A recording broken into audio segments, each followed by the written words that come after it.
Assalomu alaykum. Ismim Ulug'bek Olimov. O'zi IELTS o'quv markazida anchadan beri ishlayman. 2013 yildan beri ishlab kelaman. Va hozirda IDP reprezentativ bo'lib ishlayman. Hop, ko'pincha hozir beginner levelda va ko'plab levellarda o'quvchilarda speakingda muammo bor ekan. Va shu borasida ustozlar kelishgan holda sizlarga kind of beginner leveldagi speakingda qanday ko'proq gapirish va qanaqa bir muammolar bo'lsa, o'shanda yechim topish uchun presentation bor edi. Hop, o'zi ko'pchiligida speaking qanaqa bo'lyapti? Yaqinda adashmasam final exam topshiramiz, to'g'rimi? Yaqinda middle topshirdik, to'g'rimi? How was it? Nechi bor bo'ldi? Qanday bo'ldi speakinglar? Qiyin bo'ldimi, yo'qmi? O'sha haqida qisqacha o'sha fikrlarni bilsak, o'shanga qarab sizlar ishlagan bo'lardik hozir.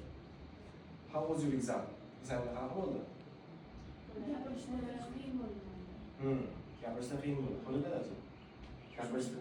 Tushunishda, savollarni tushunishda, qanday qilib sal uzunroq gapirishdan savol keladi. Misol uchun, what do you do? So, misol uchun, I work and sleep. That's it. Ishlayman va uyga o'qiyman işte. Qisqa bo'lib qoladi. Qanday qilib turib o'sha gapni ikkitaga bo'lish va orasida gapni qo'shish uchun kerakli so'z birikmalarini topolmaymiz, to'g'rimi? O'shalarni sizlarga oson yo'lda tushuntirish uchun I have made a presentation, ya'ni prezentatsiya qilib keldim. Xo'p, shunga o'xshash savollar bo'ladi bizda asosan. Va bizda grammatikada ham muammo bo'ladi, qaysi grammatikani to'g'ri qo'llash. Bizga bu levelda ko'plab grammatika shart emas.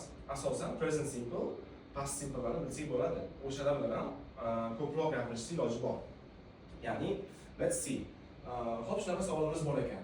Real examdan olingan savollar. Ya'ni, middle finaldan olingan beginner leveldagi savollar. Let's see. Where do you live? Qayerda yashaysan degan savol. So, I live in Tashkent. That's it.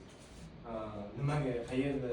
O'sha savolga biz chuqurroq kira olmaymiz. I live in Tashkent and that's it. Shundan qotib qolamiz.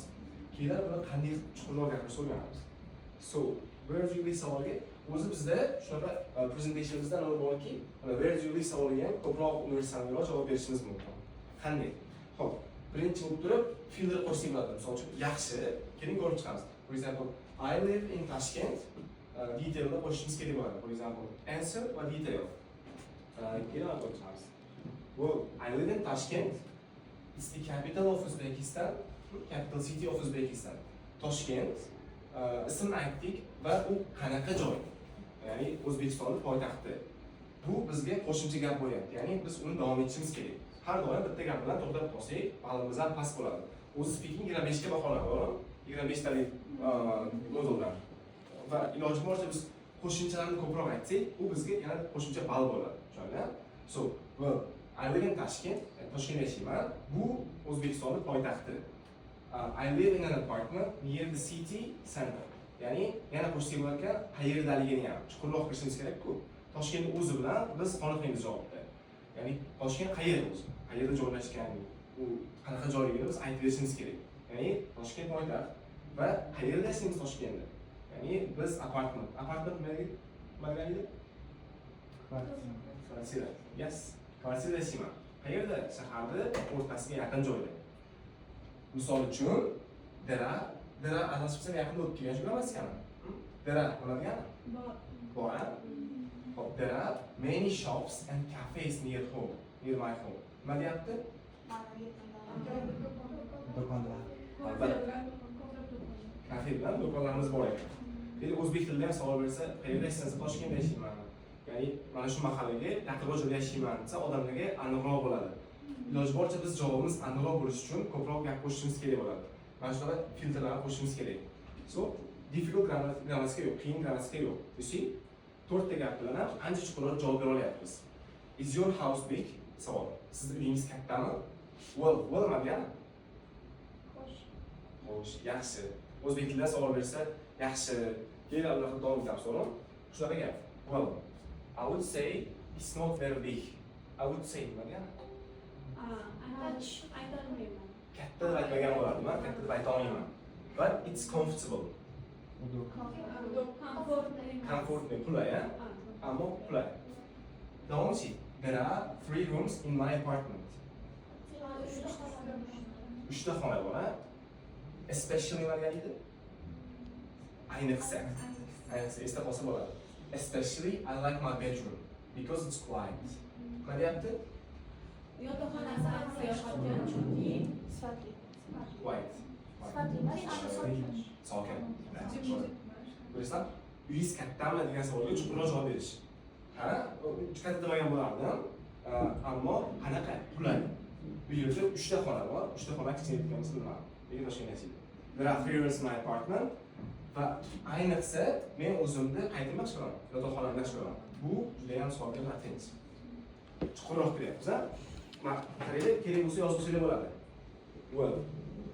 Bu ishlatsangiz bo'ladi. Yaxshi, Xo'sh degan. xo'sh, yaxshi. Dera. Endi chuqur qilyapmiz. Especially nima degan ekan? Assoran. Ayniqsa, mana shu narsani not bo'lsa bo'ladi o'zingizga. Not bo'lsa bo'ladi. Ya'ni speakingga qo'shsa bo'ladi. But there are because especially. Xuddi shularni har bir savolga qo'shsa ham bo'ladi. Do you like playing football? Misol uchun. Yes yoki yo'q. Nimaga? Because qo'shamiz. Because it's very interesting, ha? Chunki juda ham qiziqarli. Hop, there are a lot of misol uchun stadiums, ha? Near to my home. I like football, especially I like watching, especially at night, ha? Ko'p misol uchun uyga yaqin joyda juda ham ko'p stadionlar bor. Va futbolni men asosan kech payt ko'rishni yoqtiraman. Mana shu 4 ta narsani har doim qo'shsak bo'ladi, har bir savolimizga. Mana shular bilan biz o'zimizni train qilib borishimiz kerak, ya'ni shug'ullantirib borishimiz kerak. Mana shu 4 tani o'zi bilan biz ko'proq narsani ko'proq gapira olamiz. Buni not qo'yaylik, kerak bo'ladi. You add them to speak longer. Mana yana longer. Uzunroq gapirishga sizlarga bu qo'shishlar bo'ladi. Xo'p. What is nice about your home? Mana yana uyingizda nimasi yaxshi? What is nice? Nice. Zo'r degani. To be honest. Mana to be honest. Rostini aytsam, ha? Shu ham juda ham kerak bo'ladi, qo'shishlar bo'ladi. This one. To be honest, one of the best things. Nima yaxshi degan joyga biz mana bu gapni qo'shsak bo'ladi. One of the best things. One of the best things about my home is. Nima is qo'yamiz? Chunki biz bitta narsani so'rayapti. One of the best things deyapmiz. Lardan biri bu location. It's very close to my university. Nima deyapti? Juda yaqin, ha? So it's very convenient for me. Convenient? Bu ham qulay. Convenient for me. Ya'ni borib kelishim uchun ham ancha qulay. Bu yerda so'ri ham o'zi bor. Kuchi bor. One of the best things de, ya'ni mana bu savollar bilan ishlatsak zo'r ekan. Yes. Shunday qilib, juda ham qulay men uchun degan. It's very close. Ko'rayotgan bo'lsanglar, har bitta gapni chuqurroq qilish uchun hop, honestlarni qo'shsa bo'ladi. One of the best. Iloji boricha davom etishimiz kerak. Bitta gap bilan to'xtab qolishimiz bizga juda ham yomon. You should know one of the best things about it. It's very but sounds good. You see? To'rtinchi savol bo'ldi. Is there a park or cafe near your house? Variantlar. Park bormi? Yes, there is a small park. Yesni o'zi bilan, nuni o'zi bilan to'xtab qolmayapti. Ha, there is, yaqinda o'rgangan grammatikamiz. There is a small park near my house. Uyimga yaqin nima bor ekan? Kichkina park bor. Also nima degani? Hamda yana. There are a few cafes. Bir nechta kafelar ham bor ekan. For example, misol uchun, I sometimes go there with my friends. Do'stlarim bilan borar ekan. To'g'ri? Muzaffar, don't we have any, let's say, markers? Hammasi bunday ekan. So nice. Translate qo'yaylik. Hop. There are sometimes, for example, xuddi shunday ishlatilgan gaplar. O'zi bizda bir nechta so'zlar bor. Ya'ni har bitta savolimizga javob bo'ladigan. Ya'ni words of speech.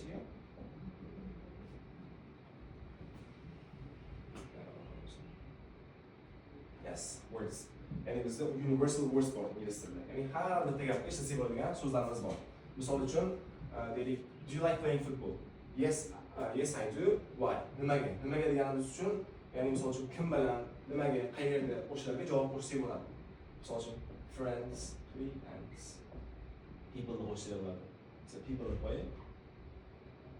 People, locations, Education. Let's say.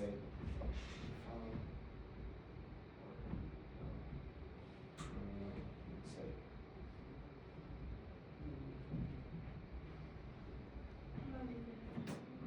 Ozod. Juda. Va. Interesting. Oddiy savol keldi. O'sha same question. Futbol haqida. Hop, do you like football? Do you like playing football? Yes, I like it very much. Juda ham yoqtiraman. Chunki bu meni hobbiyim. Hammasi desa bo'ladi narsa. Hobbini bu narsani hobbi desa bo'ladi. Ha, kompyuter o'ynashni yoqtiraman, bu meni hobbiyim. Yo'q, yoqtirmayman, hobbiyim emas. To'g'ri? When, qachon? Deylik hobbiyim deyotgan bo'lsam, qachon o'ynashni yoqtiraman asosan? Deylik, bo'sh vaqtlarimda, when I have free time. When I have free time. Meni o'zim bo'sh vaqtlarimda futbol o'ynashni yoqtiraman.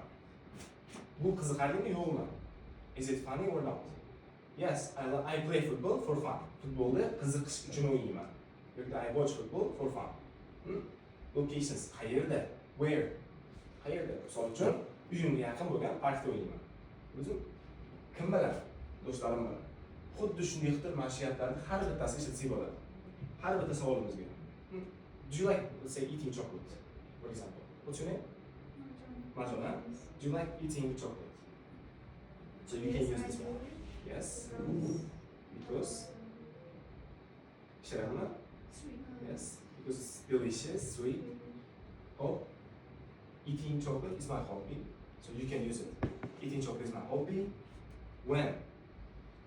I eat it in the evening. Xuddi shu ketma-ketlik bo'yicha biz javob bersak bo'ladi.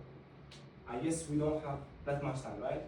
Xuddi shuni rasmga o'ylab, so you can use it for speaking.